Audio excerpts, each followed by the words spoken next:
Thank you for joining us for this evening's event. My name is Nick, and I'm one of the events hosts here at Powell's Books in Portland, Oregon. Before we begin, I want to encourage you to check out our lineup of upcoming virtual events by visiting our website at powells.com.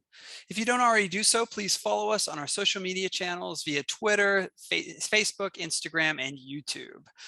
But tonight, we are thrilled to welcome Kia Corthron and Robin D.G. Kelley. Kia Corthron is a playwright and novelist and has written numerous plays which have been produced in New York, across the US, and internationally.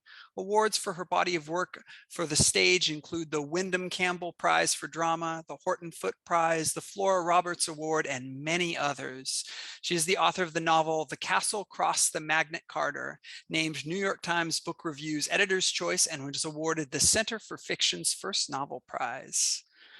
Her latest work, Moon and the Mars, is set in the impoverished Five Points district of New York City in the years 1857 to 1863, where we experience neighborhood life through the eyes of Theo, from childhood to adolescence, an orphan living between the homes of her Black and Irish grandmothers. Throughout her formative years, Theo witnesses everything from the creation of tap dance to P.T. Barnum's sensationalist museum to the draft riots that tear NYC asunder amidst the daily maelstrom of 5 Points work, hardship, and camaraderie. Corthron will be joined in conversation by Robin D.G. Kelley, author of such works as Thelonious Monk, got that one right here, and the America and Freedom Dreams, the Black Radical Imagination. So this evening's event will include an audience Q&A, so please use the Q&A button at the bottom of your screen if you'd like to ask a question, as well as if someone has typed a question you'd also like to know the answer to, please upvote that particular question by clicking the thumbs up button. Most importantly, please consider supporting Kia.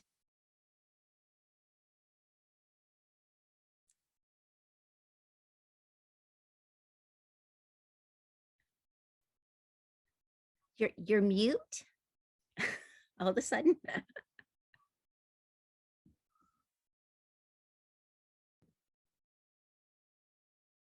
You lost your sound. It suddenly went out. But we could begin, assuming. Okay, so let us begin.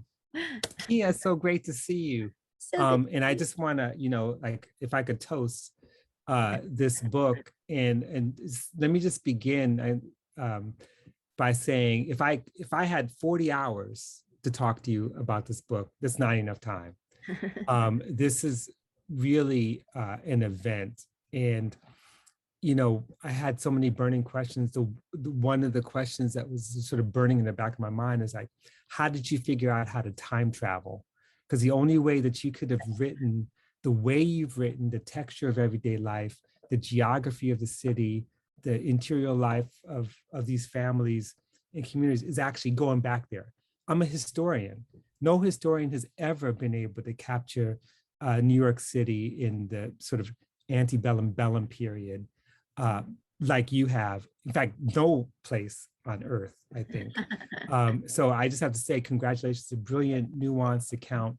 I have a new appreciation for squirrels. And I'll let people read the book and find it out, but I'm telling you, I love squirrels. I love squirrels. But just a few sort of observations before we kind of open up. I was just struck by how you make connections between people and movements and moments that we don't always link together. And so it's a landmark work of both fiction and history. And you connect all these levels of unfreedom, like we see that there really are no free Black people, especially in the 1850s, which is a period of crisis. We see the tenuous position of the Irish, who are kind of betwixt and between a kind of bourgeois class on the one hand and Anglo colonial oppression, and Black people on the other.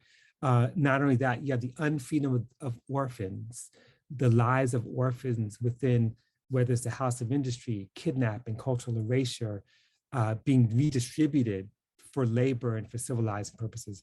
We see the unfreedom of women subject to sexual violence everywhere.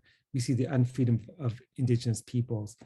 And there's a moment in the book where the character, Mr. Freeman, says to Theo, the main character, like, don't take candy or rides from anyone unless a grown person's present that you know. And, you know, it's like it's a thing we grew up with.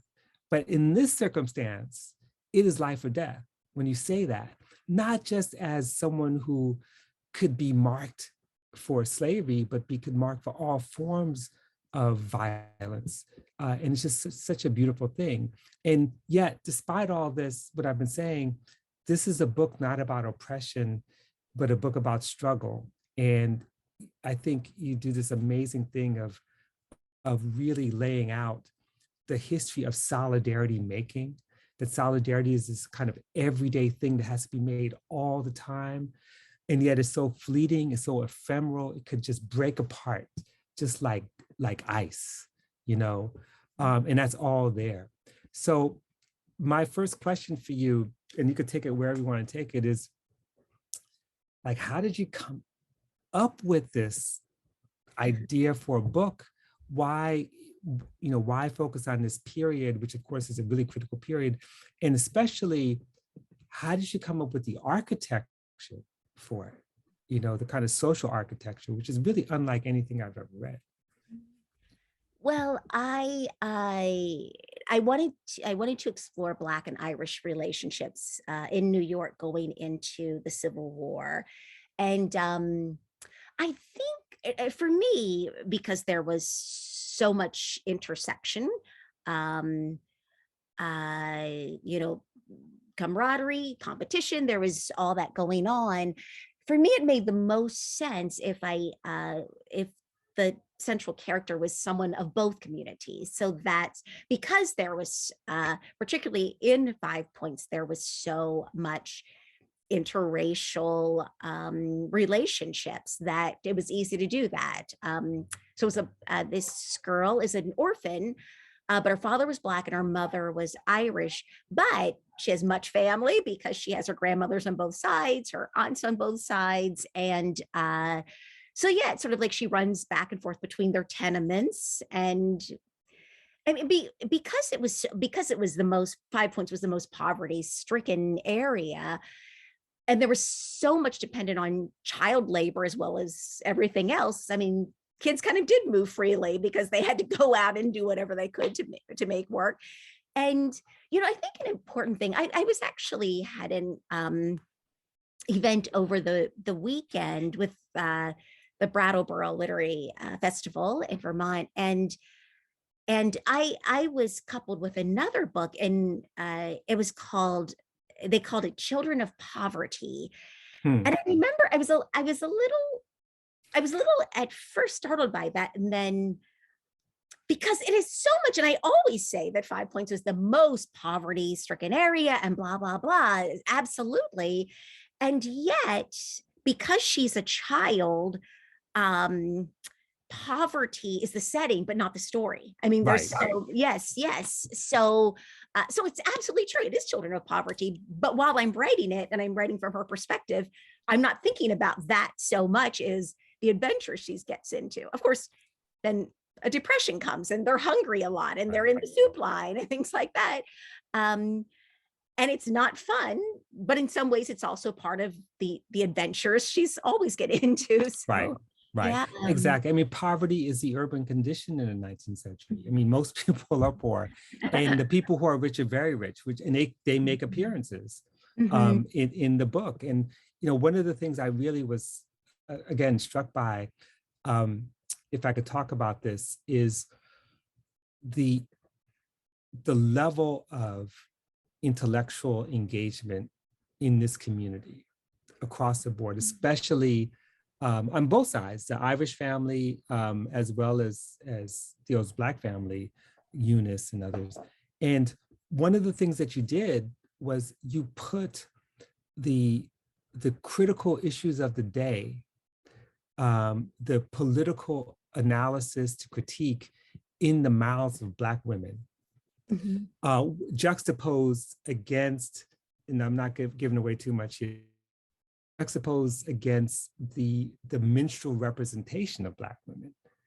You know, so you have this direct antinomy of where all the debates are taking place, not just about Black people and about slavery, but about everything, about the political landscape, about the Republican Party, about, you know, who's going to do what. And the thing is, that is true.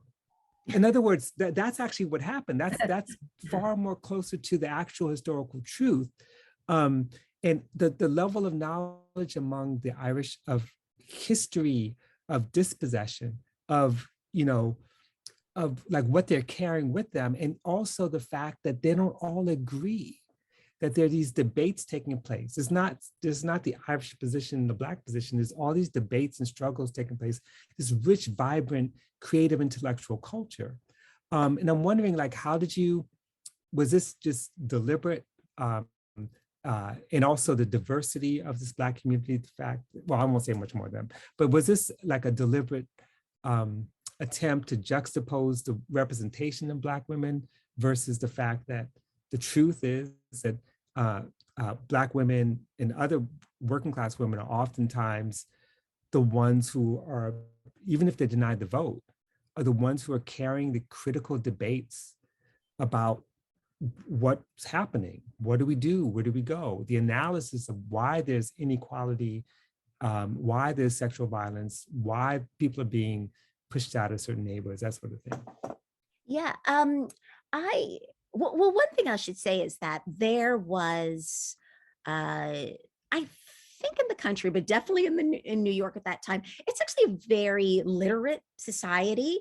And there were, you know, I say there were over 100 newspapers in New York, which is true, but I'm actually not sure if I may be way underestimated, maybe over 200. I can't remember. There was definitely at least over 100.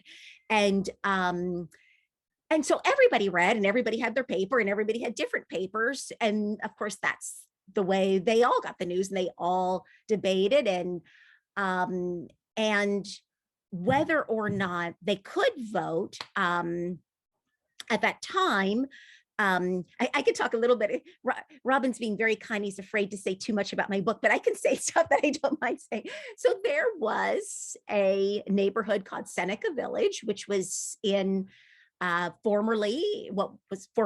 before Central Park. Actually, it ended as eminent domain to bring in Central Park, not by choice of the people who lived there. And that was a neighborhood of, well, it was Black and immigrants. And at that time, probably the biggest immigrant group were Irish, followed by German, actually, in that time in the country. So there were Irish and German, but Black people had been living there for decades. So they were the gentry. So, you know, sometimes the Black and Irish, they all got along well, but the Black and Irish and Germans would maybe be paying rent to them, possibly.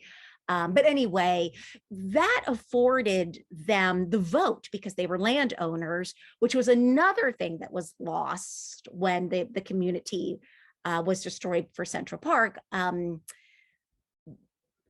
Irish could, even brand new immigrants could vote, but as a Black person, you had to have, you know, a certain amount of land, and I think it was $250 worth, which was quite a lot at that time. So, so anyway, yeah, everybody was very involved. You know, in the course of the book comes the election of Lincoln. Everybody, whether you could vote or not, you wanted to make sure whoever could vote, because everybody had such high stakes. And especially because Lincoln coming as a Republican, it was only the second Republican presidential nomination. It was a new party. And Robin will correct me if I'm wrong, but as I understood it, it was originally formed as an abolitionist party. Lincoln was an abolitionist. He was not a radical abolitionist. There were more radical abolitionists. He was more a moderate abolitionist. But anyway, so everybody knew what was going on because they had to. There was so much that affected them in terms of, certainly Black people in terms of that. But there was also, with the Irish community, there were the poor Irish of 5 Points, but there were some Irish who had been in the country for a few generations now. So this was the start of Tammany Hall and Irish really taking power. And by the way, I should take that back. Tammany Hall originally was anti-Irish. It was, but eventually Tammany Hall saw where all the voters were coming from, because there were so many Irish, and then suddenly they became pro-Irish.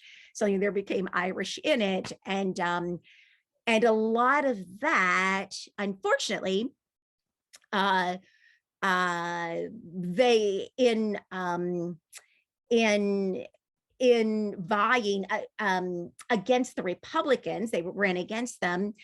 So if the Republicans were anti-slavery, what they said was, if not outright pro-slavery, they would say things like, because they're in New York, and New York since 1827 have been abolitionist, but they can say if slavery ends, they're going to come and take your jobs. I mean, the irony was, of course, that there can't be any better competition against workers than slaves, because they're having, so that's like the worst competition, but nobody was quite getting that, that. So did that answer your question, Robin? Oh yeah, no, it did. But one of the things I really I always, I think that some critics who don't understand the history will misunderstand or underestimate the level of knowledge that working people, ordinary people in these communities had, not just of the political landscape, but of the history. I mean, everyone knew, Nat Turner's rebellion was only 3 decades before that. People know that. When John Brown's raid took place, everyone talked about it. In other words, there's a way that people like characters who are oppressed to just be focused on the immediate problems and not actually see the larger landscape. Because what you do so well here is people realize that their immediate problems are in fact tied to the larger, not just within New York and not just within the Eastern Seaboard, but even in Britain, that there are things happening, and I won't give away anything, but it's like there's a certain kind of understanding in debate that's going on throughout, that these are alive, struggling people dealing with an economy, but also dealing with a changing kind of discursive landscape. They're thinking people. And so before you read, I just want to have one other question I want to pose. And you brought it up with Seneca Village. And this is kind of a statement and question about how you got here, but the story of Seneca Village is so important because it's one of many dispossessions. This book is about slavery and anti-slavery, but it's also about dispossession. And so imagine you tell the story of the Irish and dispossession. Break down the whole myth of like the potato famines because they weren't growing potatoes, when it's really about dispossession. The dispossession of indigenous peoples with the Homestead Act. The question of what does it mean to have been dispossessed and then become a settler, as people are moving west, or even as people are trying to get property in New York City. And all that is there. And it seems like the issue of dispossession is even more pronounced or equally pronounced as the issue of slavery and anti-slavery. So I'm wondering, how were you thinking about this and making these connections? And how much of Irish history did you know before this? Well, I didn't know a whole lot of Irish. I definitely would say I did not know a whole lot, but I definitely had read enough years ago to know that the famine was not, that it was political, because people had been forced onto the worst ground. That there were still, there were moneyed people in Ireland. Some of them were absentee landlords who were actually in England but had the land. And these would be English, or there were some a few privileged Irish, most of whom were Protestants or became Protestants, but the vast majority of Irish were not landowners. So they grew food and sold it outside of the country while these people were starving, because it was lucrative to do so. It obviously was not lucrative to give to the starving people. And I mean, it's interesting because I was reading a book about how creative the Irish became with potato. That's where we got mashed potatoes from, was from at that time. And it could be hearty. They could, with the chickens, they had eggs, milk, and potatoes, that even though it doesn't seem like a varied diet, that it actually could be very hearty because they were so creative with it. Until once the blight came and continued. It wasn't just like 1 year, that it continued, that then they were completely left defenseless. And and the heartlessness of the owners, who actually they wanted to get rid of the Irish and would pay for their steerage to the United States to get rid of them, because they wanted to open the land up for grazing, to take their land from them. I mean, people didn't pay rent. People who were starving, and sometimes the rent was in potatoes, which did not exist. They literally would knock down their homes, these stone homes, because they didn't really want people there anyway. Right, and that's dispossession. Okay, so before I want to invite you to read, before I do that, I just want to tell the people in the audience, if you have a question for the author, please use the Q&A function. Don't use the chat, but the Q&A function at the bottom of the screen. And I'm saving a question about language, but I'd love to hear you read first, and we'll come back to that. So okay, I'm going to read two little sections. The first one is the Irish side of the family, and the second is the Black side. And just so you know, somebody asked me when I did this recently, did you memorize the whole thing? No, I'm reading it off my screen. So just so you know, I'm not that good. But so this is the Irish family. Please forgive my accent. But let's see. So yes, so the book goes from 1857 to 1863, and then there's an epilogue a few years later. And it's all from the point of view of Theo. So this section it's the summer of 1859. Theo is 9.5 years old. Kieran is 11 years old, and Kieran is a family friend who came from Ireland and is living with Theo's Irish grandmother. She mentions her auntie Siobhan, who's her Irish aunt. And also at the end of this little scene, you'll Grammy Cahill, who is her Irish aunt, her Irish grandmother. She has a table on the street and she sort of sells all sorts of used junk. So we hear we hear the music a block away before me and Kieran step inside the dance emporium. Packed, hot, a colored man at the piano, Irish fiddler, colored with the banjo. Everybody dancing, everybody jaunty. Only once did I ever attend a Kelley back home, say Kieran smiling. What's a Kelley? Oh, down Americans say, partner dancing. Then the music stopped and the piano player say, here we go. The dance floor clear and everybody backing away from the center, Kieran and me craning our necks to see. An Irish man and a colored man come out, shuffling and stomping, finger snapping, heel spinning, clickety, clickety, tap, tap, tap, the fancy footwork. Everyone whooping and cheering, more, more, more. And they give us more. Then Kieran touched my arm, point. As if I couldn't see myself who took the floor replacing the men. Auntie Siobhan lift her dress so we spy her ankles, stomping and clomping, slip slide, her feet so fast I hardly see them, rat-a-tat-tatting like rain on the roof. Then a colored man danced right up to Auntie Siobhan, click stomping faster. Then she go faster, then he go faster. They ain't partnering, they competing. Everybody clapping and hooting, tap it, tap it, tap it. Auntie Siobhan win, them both laughing. Then Auntie Siobhan go to the door, go to the bar, leaning on it, the sweat pouring, me happy, the room's so crowded, she can't see me and Kieran here seeing her. Other people's dance competing now, but hard for me to take my eyes off my auntie.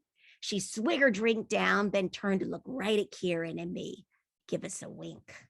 Next morning, Auntie Siobhan won the dancing last night. Grandma Cahill's eyes narrow at me over her table.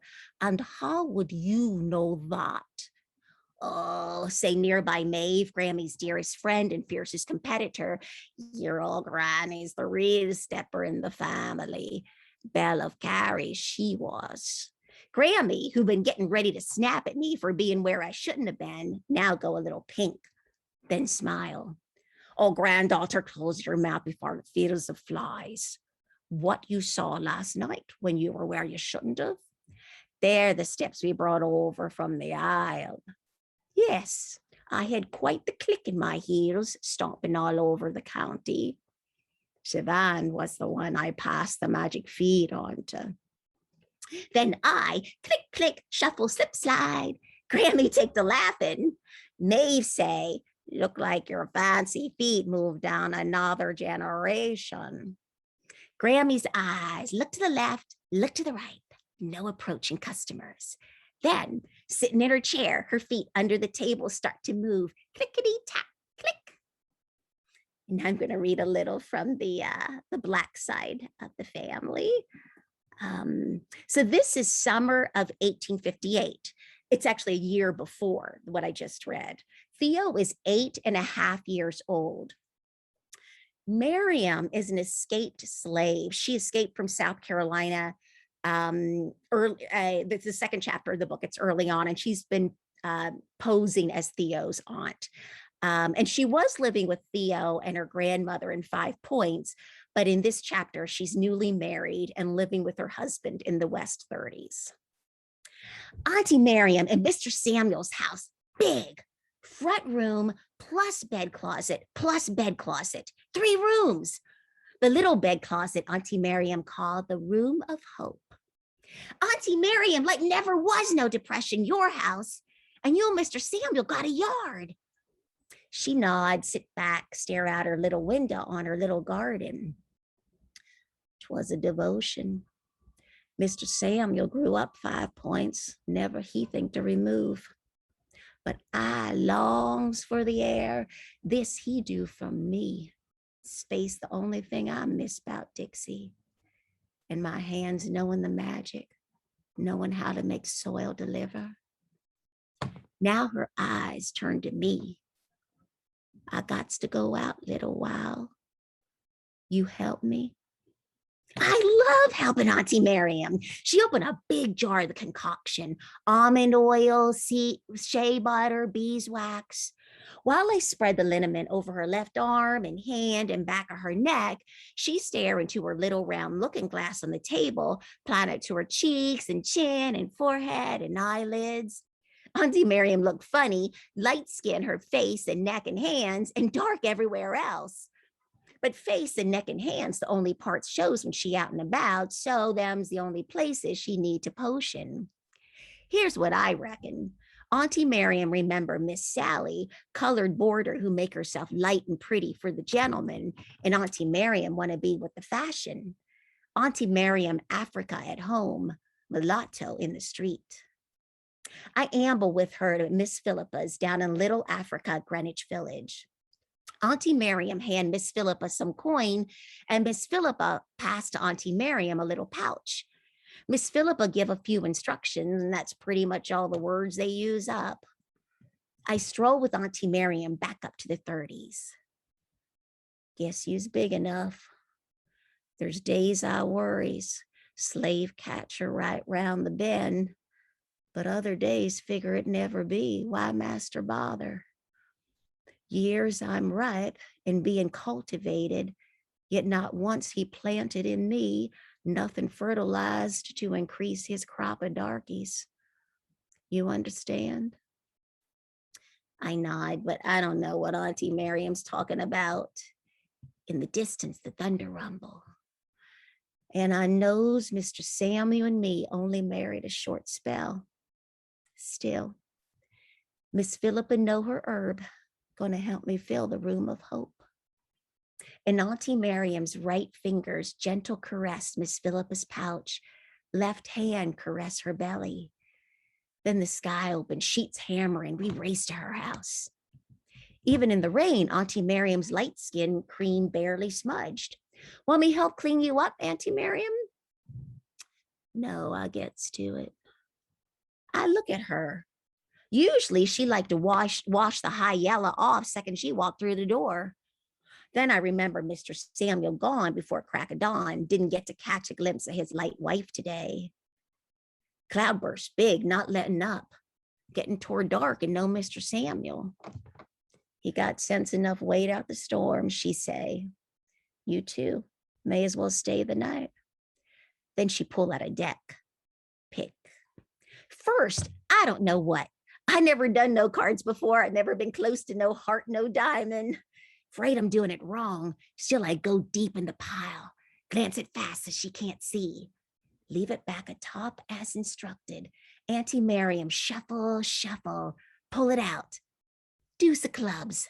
How'd she do that? Broth and bread, then time to hit the hay. But she ain't hitting no hay. Auntie Miriam take to her rocking chair, light her smoke, waiting for Mr. Samuel. I never seen Auntie Miriam smoke before, but now she enjoy her pipe like she was born to it. I help wash the dishes, Auntie Miriam. I gets to them directly. She puff, eyes on the dark out the window. Wonder why she prolonging a chore. Then I know she don't want to stick her hands in no water yet. Now you really look like my Auntie Miriam. She turned to me, eyebrows a question. Or my mother, I giggle. Except my mother was Irish, she couldn't look like her. Auntie Miriam's eyes stuck on me. I chuckle, but my laugh starting to lose air. Both us pretty. Light, light. Her puffin stop. Eyes narrow. You know why I do this, Theo. I stare. Auntie Miriam never stirred to me like that before. I nod. Then why you natter on? I don't know what answer I'm supposed to give to that. She sigh, back to her rockin', eyes back to the window. Me and the crickets wait. I'm a homebody, likes my walls around me, but sometime gots to show my face in the world, the odd errand. I knows you likes cleaning the light skin off, but sometime I likes to wait for Mr. Samuel. Which is just what I reckon, waiting for him to see her pretty and light, but figure best keep that reckoning to myself.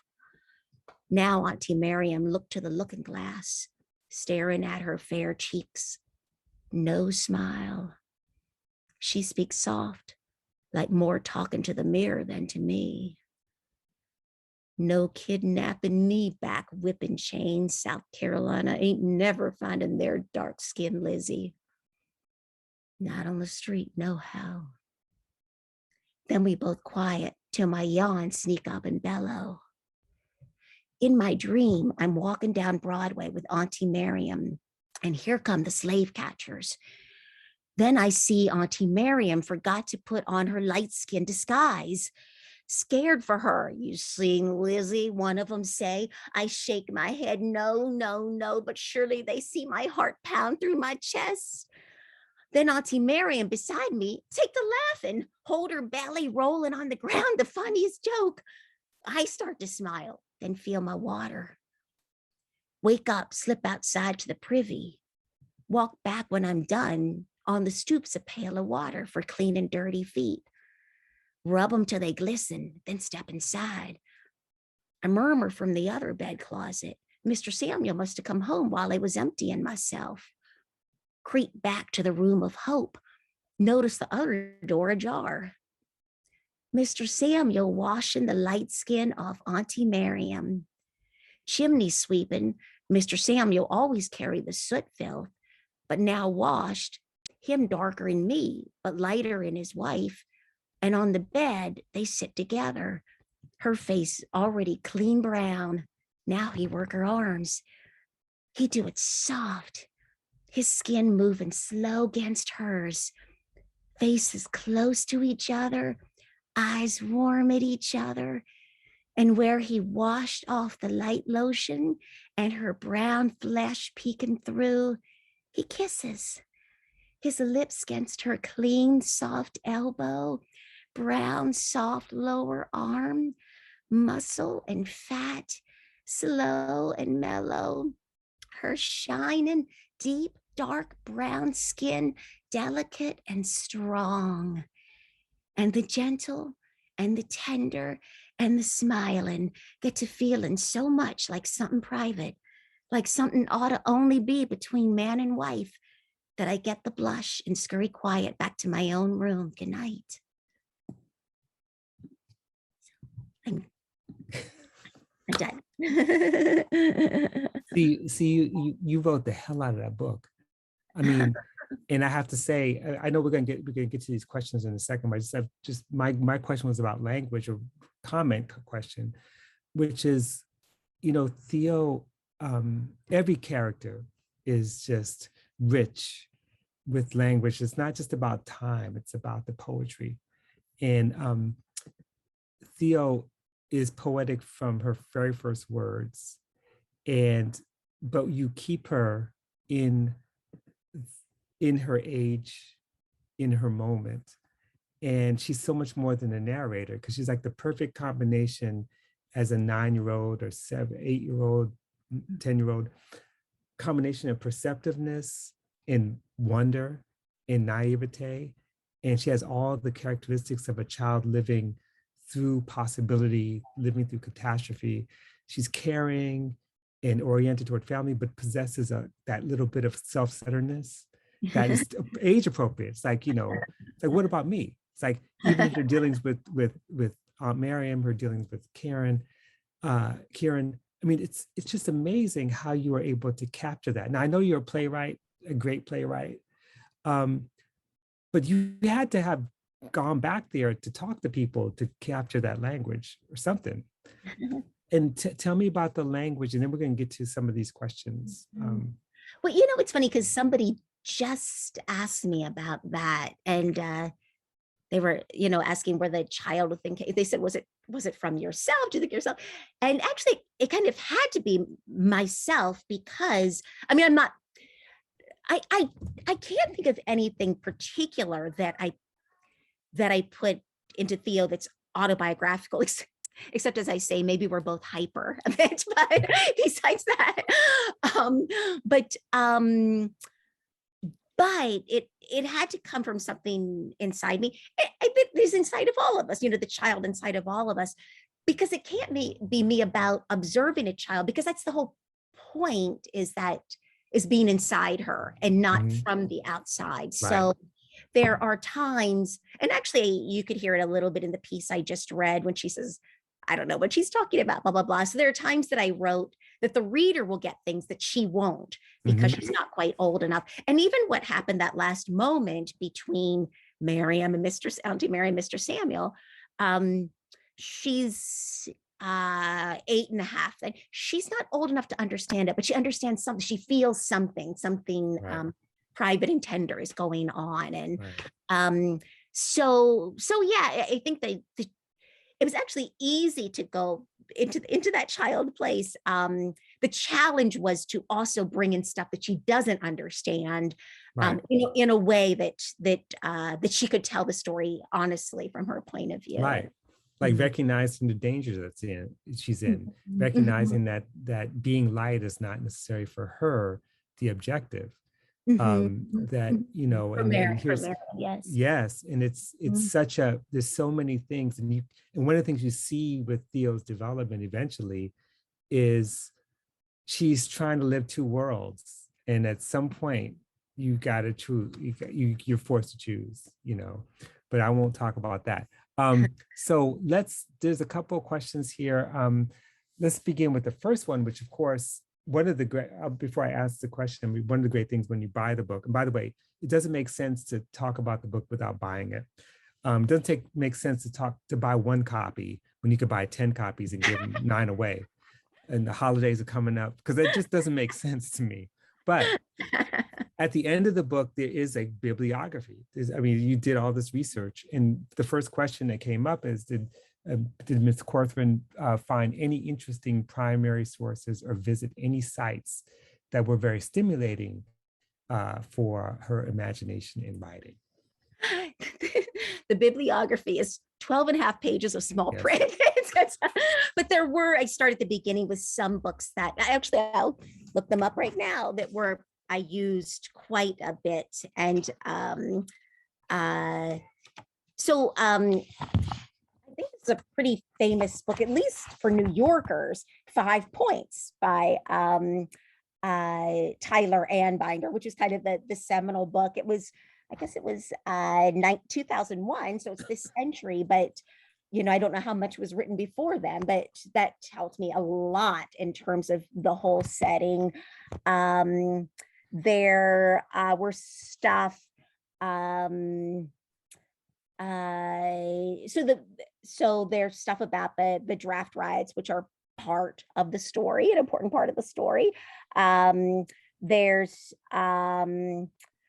Gotham, which I came to kind of rather late, but was really important, by Edwin Burroughs and Mike Wallace. A book interesting called City of Sedition, The History of New York, which was 2016. So it was sort of just coming out as I was writing the book. And that was really interesting, again, in terms, specifically in terms of New York and the Civil War in many aspects. So those were kind of some of the larger ones, but I oh my gosh, I'm going to go blank on what was this one book that I read that was really important in terms of Black New York, that was historical until 1863, and I'm feeling terrible because now I'm going. Was it Shane White's book on Shane White's book on Black New York? No. If you said it, I would know, and I'm feeling terrible that. Yeah. Well, one of the things that, in terms of the question, they asked about visiting sites. Of course, you live in New York, and so you're dealing with the city every day, and these are places that most people who, unless you're like a deep, serious historian, don't realize Harlem was the countryside, or what it meant to build the park further north, and that the world of Manhattan in many ways was Lower Manhattan, and that was it. And I love the beautiful scene, like when Lincoln's coming to 5 Points and they clean the streets, and they said, "There's paving stones underneath the mud." It's like, really, and it's amazing how that works.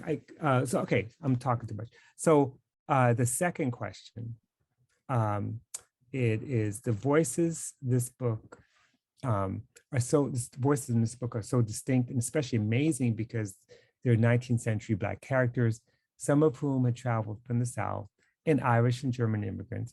How do you distinguish the characters' voices on the page, i.e. where you got to buy the book, but i.e. were the verbal characteristics that you use for linguistics about the time that struck you as you were writing? Yeah. And of course, you use more than one language, use multiple languages as well.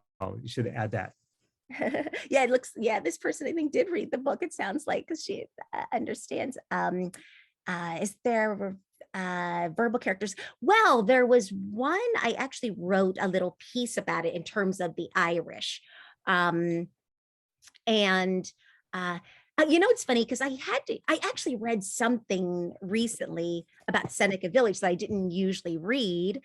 And in that section, I didn't have to read the Irish, but then there was a couple of lines in a German accent, but that actually turned out to be easier than the Irish.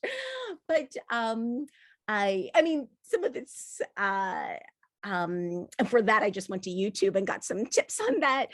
For the Irish, it's interesting because obviously I'm not writing an accent, but I'm writing syntactically in a way that should trigger the accent in the reader's mind. Right. So I was, and obviously I did not grow up in Ireland. I'm not Irish.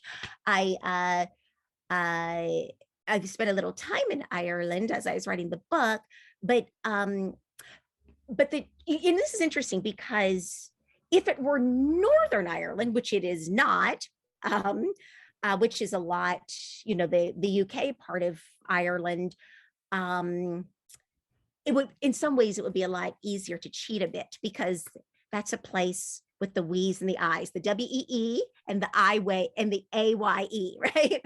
But that is not in the other part of Ireland. So I couldn't, I mean, they'll say we every once in a while, but not all the time in that way. But I discovered this little trick. In a lot of Ireland, this comes from the Irish language, which, by the way, as I mentioned in the book, some people say Gaelic. They don't realize Irish was a language. I mean, it's under the Gaelic umbrella, but you would say Irish or Irish Gaelic, but you wouldn't just say Gaelic because that's generalized. But based on the Irish syntax, there's this auxiliary verb when it goes to English with after. So instead of saying, I went to the store, you could say, I'm after going to the store. Or instead of, I just went to the store, I'm only after going to the store. So it was just like a little thing like that, but it actually helped a lot because it gave the flavor of the language. There were a few other things, but that was the one that was. Yeah, but it's I'm so glad you mentioned that because sometimes that actually translates into the way Theo speaks English. In other words, there's parts of where you may have a subject predicate, but then you'd end up with the actual subject at the end of the sentence. And it's just a beautiful way of where she's speaking, because you don't hear people speak like that. And it's both a function of the time period, but it's also her way of talking, her unique way of talking, which I now that you say that may actually be her sort of combination of growing up in an Irish family, being raised in an Irish family, and also in a Black family. But the Black family, of course, their English is not just standard. I mean, Miriam is an exception, but not just standard. But these are like brilliant Black people. These like the people, especially her aunt, because she's her aunt, right? Eunice, exactly. Yeah, Aunt Eunice, who I won't say much about. Okay, so one other question that came up, and I got to remember I have something else to ask you, but the maps and family tree in Moon and the Mars add to the richness of the book, although the story can stand on its own without them. Why did you choose to include them? Thank you. Oh, because actually several of my first readers asked me to. Even people in New York asked me to. They just wanted, it helped them to visualize it more. And I actually thought it was kind of fun to do that. I didn't think it was for the maps, I should say, and the family tree. But people said once, so the structure of the book is every year, the 7 years, 1857 to 1863. So the first section is 1857, there's 9 chapters, and then 1858, and there's, I think, 5 or 6 chapters. So every year is sort of its own section. And I think once they got past the first year, they were fine. But in the first year, they would mix up the grannies. She calls them both Grammy, or both sides, and her aunties. So So yeah, so that's why I have the family tree, and also it helped them visualize more to see the maps. Because I also thought, if people in New York feel like they need it, then people from outside New York would really feel like they need it. So it was actually fun to do. Right, right. There's one little part of my dispossession question. Here's that. Yes. Yeah. That's beautiful. I like them. Yeah, it's fun. Is one part of my dispossession question,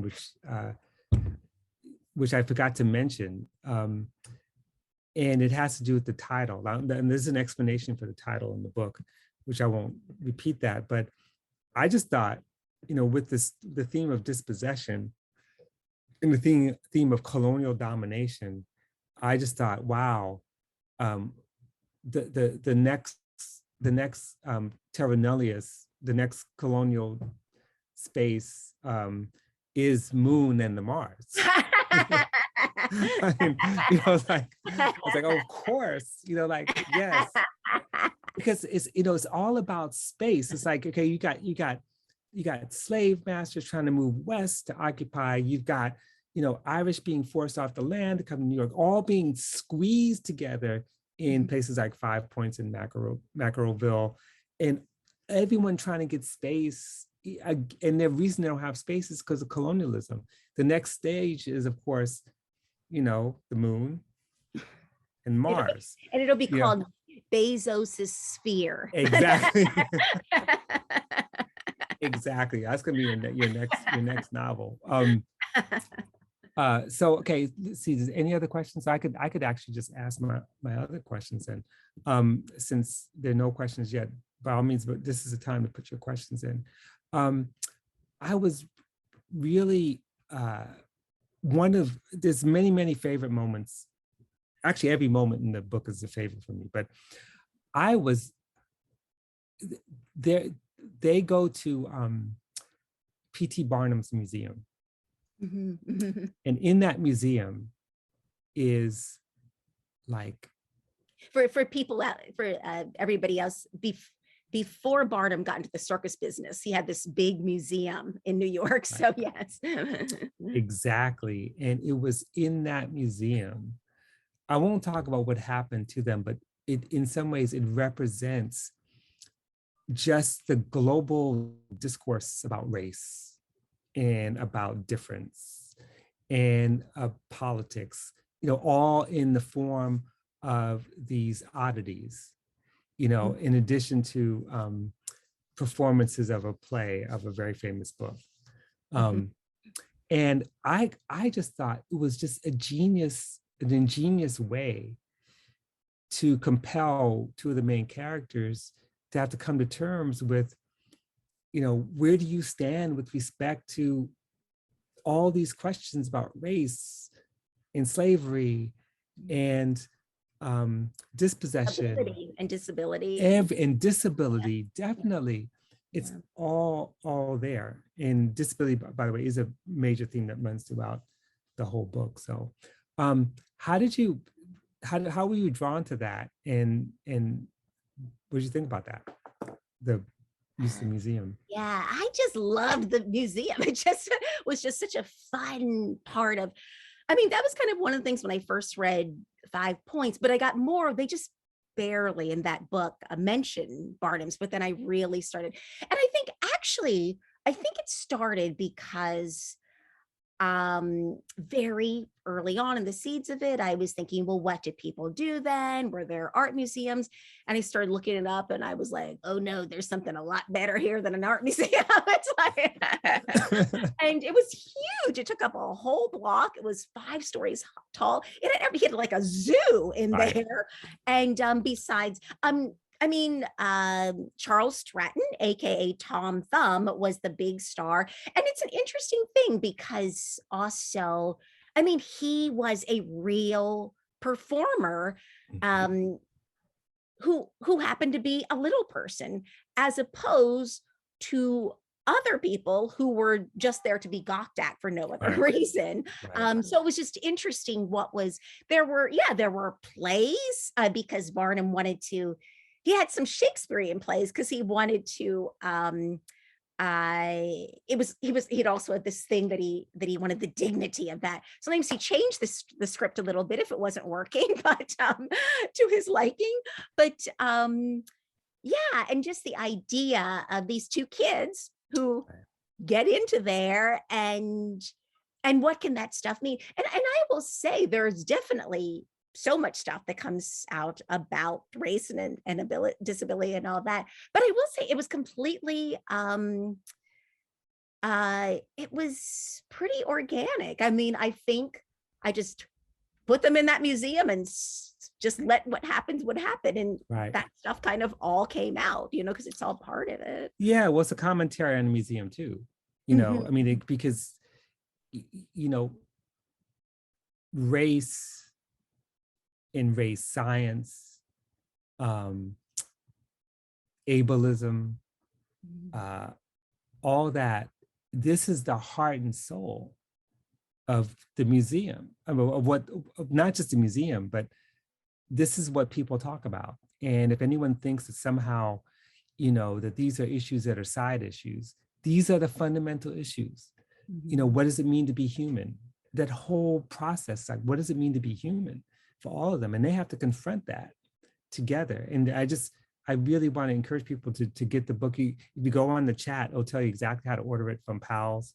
I know our time's running out, but another question popped up. And it was kind of a comment, says, you know, this may be of interest, is I was not aware when I was growing up.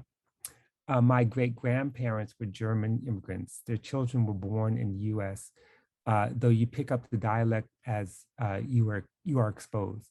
That generation practiced speaking English with cotton in their mouths to lose the German accent. Wow.